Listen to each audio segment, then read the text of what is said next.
there. Italy is indeed coming out of the world's longest nationwide lockdown, which has left the nation facing the worst recession since the Great Depression of the 1930s. For more, let's cross now to Yuka Royer from our business desk. Yuka, the pandemic's economic toll is particularly severe in Italy since it was already in recession. Well, that's right, Annette. The latest manufacturing PMI, or Purchasing Managers Index, that just came out this morning, it showed that for Italy, the figure dropped to 33.1 in April, meaning a sharp contraction from March, and indeed at the fastest pace on record. Now, Italy's manufacturing activity had been in decline since before the crisis, but since the lockdown began in March, it really deteriorated quickly. All non-essential factories, if you remember, were shut down on the 22nd of March and have been shut down until this morning. And the hardest hit regions in the north, including Lombardy and Veneto, they are really Italy's economic heartland, accounting for 45% of GDP and are home to the auto and luxury sectors. Now, Italy's economy already shrunk 4.8% in the first quarter, far worse than the Eurozone average of 3.8%. That said, Italy is not alone in seeing these figures. Monday's manufacturing PMI data actually showed for France it was actually worse than for Italy, and for the whole of Eurozone it was only slightly better.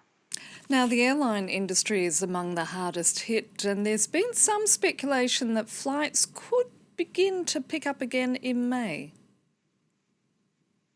Well, airlines are indeed hoping that flights will pick up in May with the easing of lockdown measures across several countries.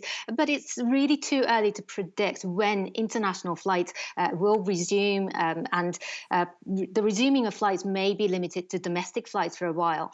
Italy has opened its two airports, one in Rome and Florence, this Monday, but it's unclear how many flights will actually be flying out very soon. And now, with about 90% of international flights being cancelled, some airlines remain on the verge of bankruptcy, like Lufthansa. Lufthansa, of course, is a German group, but it's Europe's biggest airline group that also owns Swiss Air, an Austrian airline.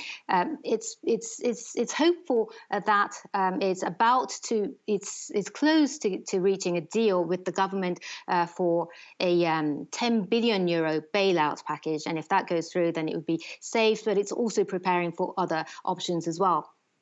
Meanwhile, the European Union has approved, European Union's competition watchdog has approved France's state aid for Air France worth 7 billion euros in direct loans from the government, and also government-backed bank loans.